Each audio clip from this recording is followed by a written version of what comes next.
तो इससे पिछली वीडियो में हमने features of eve of independence के बारे में हमने डिस्कशन किया था। इस वीडियो में हम लोग तीन सेक्टर्स, सबसे पहले एग्रीकल्चर, इंडस्ट्रीज और international that is foreign trade, तो इन तीन सेक्टर्स को किस तरह से एक्सप्लॉयटेशन होने के बाद जो हमारा ईव ऑफ इंडिपेंडेंस है एग्रीकल्चर सेक्टर्स पे, उस पे कौन कौन से अफेक्ट पड़े, जिसकी वजह से जो हमारा एग्रीकल्चर में प्रोडक्टिविटी है वो और ज्यादा डिक्लाइन होता चला गया। तो आइए स्टार्ट करते हैं agriculture sectors on the eve of independence. ये आईईडी का चैप्टर 1 का पार्ट है, ऊपर मैंने लिख रखा है क्लास 12। तो स्टार्ट करते हैं। सबसे पहला पॉइंट आपको दे रखा है लो प्रोडक्शन एंड लो प्रोडक्टिविटी। अब सबसे पहले इसमें डिफरेंस क्या होता है लो प्रोडक्शन और लो प्रोडक्टिविटी। लो प्रोडक्शन आपका होता है टोटल आउटपुट, क्या होता है आपका total output, and low productivity होता है पर हेक्टेयर, क्या होता है आपका पर हेक्टेयर आउटपुट। तो ये दोनों ही आपके क्या थे, कम थे। अब कम के रीजंस आपको पहले से ही पता है और रीजंस हम आगे भी डिस्कशन करेंगे। तो लो प्रोडक्शन, आपका जो भी टोटल नंबर ऑफ आउटपुट था वो बहुत ज्यादा कम था, और लो productivity per hectare of land वो भी आपका क्या था, कम था। तो ये दोनों में डिफरेंस है। लो प्रोडक्शन मींस टोटल आउटपुट वो भी कम था, और लो प्रोडक्टिविटी का मतलब क्या, पर हेक्टेयर ऑफ जो आप पर एक हेक्टेयर में कोई चीज बनाएंगे वो भी कम है। अब 10 हेक्टेयर है, उन 10 हेक्टेयर्स को ऐड कर देंगे तो आपका टोटल प्रोडक्शन आ जाएगा, टोटल आउटपुट आ जाएगा। तो जब हेक्टेयर में ही प्रोडक्शन कम हो रहा है तो आउटपुट टोटल तो आपका ऑब्वियसली क्या होगा, कम होगा। सेकंड पॉइंट आपको दे रखा है हाई डिग्री ऑफ अनसर्टेनिटी। बहुत सिंपल सा है, हाई डिग्री ऑफ अनसर्टेनिटी इसका मतलब क्या होता है, हाई डिग्री ऑफ अनसर्टेनिटी का मतलब है कि एग्रीकल्चर अनसर्टेन था, एग्रीकल्चर आज भी अनसर्टेन है। बारिश ज्यादा हो जाए तो आपकी फसल को नुकसान हो जाता है, और एग्रीकल्चर पहले भी अनसर्टेन था। लेकिन पहले के टाइम में एग्रीकल्चर अनसर्टेन बहुत ज्यादा था। क्यों, बारिश ज्यादा हो गई तो प्रॉब्लम, बारिश कम हुई तो प्रॉब्लम। आज के टाइम में अगर बारिश कम हो रही है तो हमारे पास बहुत सारे सोर्सेज हैं जिससे हम अपने फार्म में पानी का फ्लो कर सकते हैं। लेकिन उस टाइम में एग्रीकल्चर इतना बैकवर्ड था कि हमारे पास एक्टिविटीज करने के लिए, इस तरह की फार्मिंग में बेस्ट देने के लिए हमारे पास इक्विपमेंट्स नहीं थे, जिसकी वजह से जो हमारा एग्रीकल्चर था वो अनसर्टेन था। बारिश बहुत अच्छी हो गई तो फसल अच्छी हो गई, बारिश नहीं हुई तो सूखा पड़ गया, तो जिसकी वजह से एग्रीकल्चर हमारा हाई डिग्री ऑफ अनसर्टेनिटीज था। आज के टाइम में एग्रीकल्चर सेक्टर्स में बहुत सारे केमिकल्स, फर्टिलाइजर्स डाल के अपनी फसल को सिक्योर कर सकते हैं। उस टाइम में हमारे पास ऐसी कुछ चीजें नहीं थी, अगर थी तो बहुत एक्सपेंसिव था, जिस कारण से हम चीजों को नहीं बना पाते थे। ठीक है। थर्ड पॉइंट है आपका डोमिनेंस ऑफ सबसिस्टेंस फार्मिंग। भैया ये जो पॉइंट है ना सबसिस्टेंस फार्मिंग, ये बहुत ज्यादा इंपॉर्टेंट है, इसको ध्यान से सुन लीजिए। सबसिस्टेंस फार्मिंग का मतलब क्या है, सेल्फ कंजम्पशन। पहले के जो फार्मर्स होते थे वो इतना ही प्रोड्यूस करते थे कि वो सेल्फ कंज्यूम कर सके। पहले के फार्मर्स चीजों को सेल करने के पॉइंट ऑफ व्यू से इतना नहीं बनाते थे, केवल और केवल सेल्फ कंजम्पशन इतना प्रोड्यूस करते थे कि वो उनके घर के जितने भी परिवार के लोग हैं वो भूखे ना मरे। तो सेल्फ सब्सिस्टेंस फार्मिंग का मतलब क्या है, सेल्फ कंजम्पशन, कि वो लोग क्या करें, खुद से इतना प्रोड्यूस कर लें कि वो भूखे ना रहें और वो चीजों को क्या कर सके, यूटिलाइज कर सके। सब्सिस्टेंस फार्मिंग का मतलब क्या है, सेल्फ कंजम्पशन। सीधी सी बात ये है, और ये इंपॉर्टेंट है, आपको आगे बहुत बार सुनने को मिलेगा। फोर्थ है आपका gulf between owner of the soil और टिलर ऑफ द सॉइल। सबसे पहले तो भैया आपको ऑनर ऑफ द सॉइल पता होना चाहिए, दैट इज जमींदार, और टिलर ऑफ द सॉइल क्या है आपके, टिलर ऑफ द सॉइल है फार्मर्स, जो उस फील्ड में एक्चुअल कल्टीवेटर्स थे, एक्चुअल में काम करते थे। गल्फ क्या है इन दोनों में, जमींदार थे, वो टिलर ऑफ द सॉइल से कहते थे, मतलब फार्मर्स से कहते थे तुम इसमें कुछ कर ही नहीं रहे हो। और फार्मर्स के साथ प्रॉब्लम क्या थी, वो इतनी मेहनत करते थे लेकिन जमींदार उनको इतना भी नहीं देते थे रिटर्न्स में कि वो आगे फर्दर उसमें इन्वेस्टमेंट कर सके।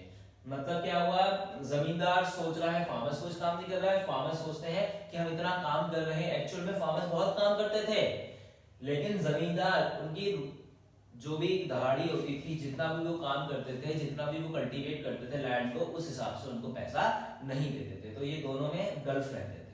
ठीक है, जिसका सबसे ज्यादा नुकसान बेचारे फार्मर्स को ही झेलना पड़ता था। नेक्स्ट है आपका small and fragmented holding. Small and fragmented holding का मतलब क्या है? स्मॉल, एक तो लैंड के टुकड़े बहुत छोटे छोटे थे, इतना सा लैंड का टुकड़ा, ये लैंड का टुकड़ा, साथ में लैंड का टुकड़ा फ्रेगमेंटेड मतलब जो वर्ड है फ्रेगमेंट से बना है, स्प्रेड। एक लैंड का टुकड़ा आपका यहाँ है, एक लैंड का टुकड़ा यहाँ है, एक लैंड का टुकड़ा आपका यहाँ है। इससे क्या हुआ? अलग अलग लैंड के टुकड़े होने की वजह से फार्मर्स को बहुत सारी प्रॉब्लम्स होती थी फार्म को कल्टीवेट करने के लिए। अब हम इमेजिन करते हैं इन्होंने कुआं यहाँ बना लिया, ठीक है, यहाँ डिग कर लिया कुआं। अब इस फार्म के लिए तो ठीक है, अब इस फार्मिंग के लिए एक्टिविटी के लिए फिर से इनको कुआं बनाना है, इसमें पैसा इन्वेस्ट हो, एक तो यहाँ पैसा मनी लगा आपका, फिर एक यहाँ मनी लगा, फिर एक यहाँ मनी लगा डिग करने के लिए। तो ये बहुत सारी प्रॉब्लम्स होती है। अगर यही लैंड का टुकड़ा एक जगह होता तो कितनी आसानी से एक ही डिग करते और आराम से फर्टिलाइजर्स कर सकते थे। तो स्मॉल एंड फ्रेगमेंटेड होल्डिंग का मतलब क्या है कि एक तो लैंड बहुत छोटे छोटे थे और एक लेवल किसी के पास थे, तो एक लैंड का टुकड़ा कहीं और था, एक कहीं और था, एक कहीं और था, जिसकी वजह से इनको बहुत सारी प्रॉब्लम्स फेस करने को मिलती है। Land revenue system under the British Raj. इसमें मैंने आपको ट्रायंगल सिस्टम एक बार पढ़ाया था पिछली वीडियो में। ट्रायंगल सिस्टम क्या है? ये जमींदार है, ये आपकी ब्रिटिश गवर्नमेंट है, ये आपके फार्मर्स हैं। अब क्या होता था? जमींदार, ब्रिटिश गवर्नमेंट, ब्रिटिशर्स का शासन चलता था, तो जमींदार क्या करते थे? ब्रिटिश गवर्नमेंट को पैसे प्रोवाइड कर देते थे। अब पैसा प्रोवाइड कर दिया, अब ब्रिटिश गवर्नमेंट कुछ नहीं करती थी। अब कहा भाई ठीक है, अब जमींदार दोबारा डाले, तो जमींदार फार्मर्स को इतना एक्सप्लॉइट करते थे, इतना एक्सप्लॉइट करते थे। अब गवर्नमेंट को किससे शिकायत करेंगे? इनसे क्या शिकायत करेंगे? इन्होंने तो ऑलरेडी इनको पैसा दे दिया है। तो फार्मर्स को इतनी प्रॉब्लम्स होती थी कि उनको उनकी मेहनत का कुछ भी पैसा नहीं मिलता था, या मिलता था तो इतना मिनिमम मिलता था कि वो अपनी बस एक टाइम या दो टाइम की रोटी को कंज्यूम कर सकते थे। ठीक है, तो ये लैंड रेवेन्यू सिस्टम था, बहुत ही खराब लैंड रेवेन्यू सिस्टम था। जमींदार मिले हुए थे ब्रिटिशर्स से, ब्रिटिश मिला हुआ था जमींदार से, पिस्ता कौन था? Farmers. This is called a triangular system. Next आपको दे रखा है फोर्स कमर्शियलाइजेशन ऑफ एग्रीकल्चर। पहले क्या होता था? फोर्स कमर्शियलाइजेशन ऑफ एग्रीकल्चर का मतलब ये है कि पहले फार्मर्स उन चीजों को प्रोड्यूस करता था जिनसे, जैसे वीट बनाया, सपोज मैं आपको बताऊं वीट फार्मर ने प्रोड्यूस किया, इस लैंड पे फार्मर ने वीट प्रोड्यूस किया, तो उन्होंने वीट थोड़ा बहुत बचा लिया, चोरी छुपे बचा लिया, इन्होंने अपने घर के बेसिक नीड्स रोटी के लिए यूज कर लिया। अब क्या हुआ? इस पे राइस बना लिया, तो इन्होंने थोड़ा सा बचा लिया। तो इस तरह से चीजें थोड़ी बहुत बचा के अपने घर को चलाते थे। अब फोर्स कमर्शियलाइजेशन ऑफ एग्रीकल्चर। अब ब्रिटिश गवर्नमेंट ने जमींदार से कहा कि अपने फार्मर्स से बोलो कि अब वीट राइस ना बनाए, ऐसे चीजों को बनाए। ब्रिटिश गवर्नमेंट ने जमींदार से कहा अब ऐसी चीजों को प्रोड्यूस कराइए जिसको हम बाहर भेज सकें, जैसे इंडिगो नील, जिससे वो लोग इंडिगो बनाए, फार्मर्स इंडिगो बनाए, जमींदार को ज्यादा पैसा मिले। कौन देगा? ब्रिटिश गवर्नमेंट देगी, और ब्रिटिशर्स उसको अपने देशों में भेज सके, जिससे वो ज्यादा से ज्यादा उसे टेक्सटाइल में यूज कर सके। और कॉटन हो गया, जूट हो गया, इस तरह चीजों को इन्होंने फोर्स कॉमर्शियलाइजेशन ऑफ एग्रीकल्चर कर दिया। कॉमर्शियलाइजेशन वीट और राइस का नहीं हो रहा है, कॉमर्शियलाइजेशन किसका हो रहा है? इंडिगो, कॉटन, जूट, वो इंडस्ट्रियल प्रोडक्ट्स के लिए हो रहा है, इंडस्ट्रीज प्रोडक्ट के लिए हो रहा है, जिसकी डिमांड बाहर की कंट्रीज में ज्यादा थी, जिससे ये इस चीजों को फाइनल गुड्स में प्रोड्यूस करते थे, और फाइनल गुड्स से प्रोड्यूस करने के बाद महंगा वापस से इंडिया में बेच देते थे, जिसका नुकसान पूर्ण रूप से किसको हो रहा था? फार्मर्स और भारत में रहने वाले लोगों को हो रहा था। तो ये आपका क्या है?